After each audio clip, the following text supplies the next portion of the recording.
forest was unusually quiet that evening, the kind of quiet that made even the trees seem like they were holding their breath. Jack Turner, a single dad in his mid-30s, was hiking through the woods after work, searching for fallen branches to use as firewood. His 7-year-old son, Mason, had been begging for a backyard campfire all week, and Jack rarely said no to him.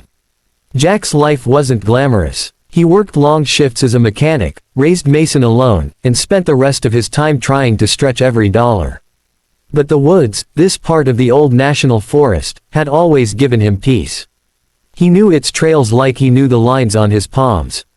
That's why, when he heard a faint muffled scream, he froze instantly. It wasn't the call of an animal.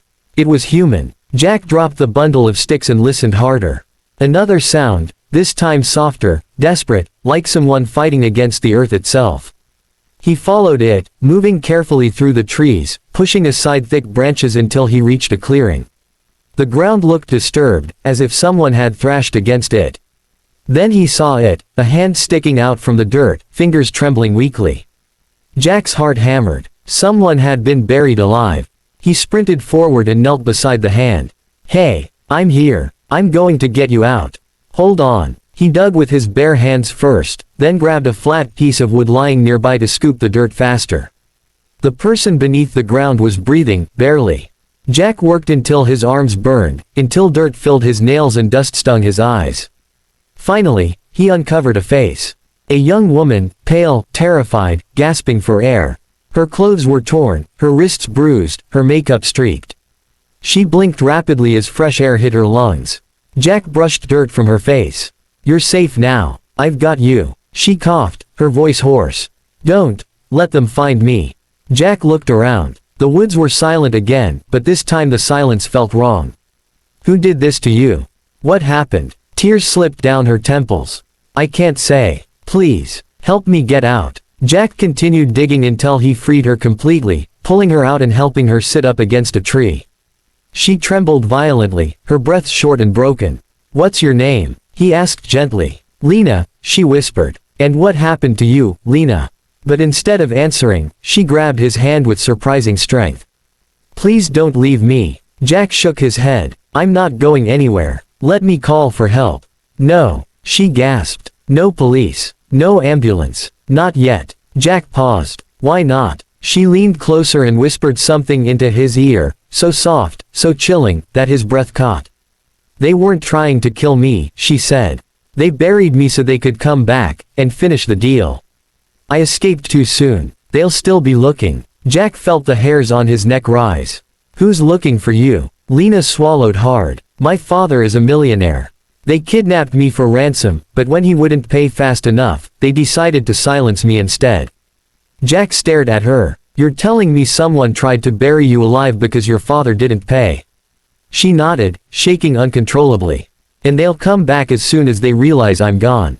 Jack looked at the ground, at the disturbed soil, at the broken branches around the clearing. Whoever did this wasn't far. They couldn't be. He stood up. "You can't stay here. Come on. Can you walk?" Lena tried, but her legs buckled. Jack caught her and lifted her into his arms without hesitation. She wasn't heavy, but she clung to him with the desperate grip of someone who had tasted death. He carried her through the trees as fast as he could. When they were half a mile from the clearing, he heard it, the faint crunch of leaves behind them. More than one person, moving fast. Jack's chest tightened. "They're coming." Lena whimpered and buried her face in his shoulder. Jack adjusted his grip and moved faster. He knew these woods. He knew every shortcut, every hidden trail, every fallen log that could serve as cover. He turned sharply down a narrow path leading to an old maintenance shed used by park rangers. A dull beam of moonlight hit the rusted roof as they approached. Jack pushed the door open with his shoulder, slipped inside, and locked it. He lowered Lena onto an old cot and crouched beside her. "You're safe in here," he whispered. Outside, footsteps grew louder. Voices echoed through the forest. Jack pressed a finger to his lips. "Don't make a sound." Lena nodded, tears streaming silently. The voices drew closer. Male voices. Angry. Searching. Jack moved toward the window cautiously and peeked through a crack. 3 men with flashlights scanned the woods.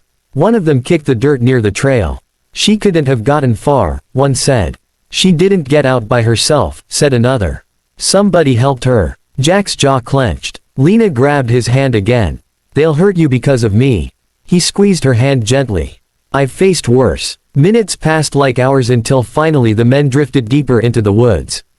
Their voices faded. Their flashlights disappeared into the dark.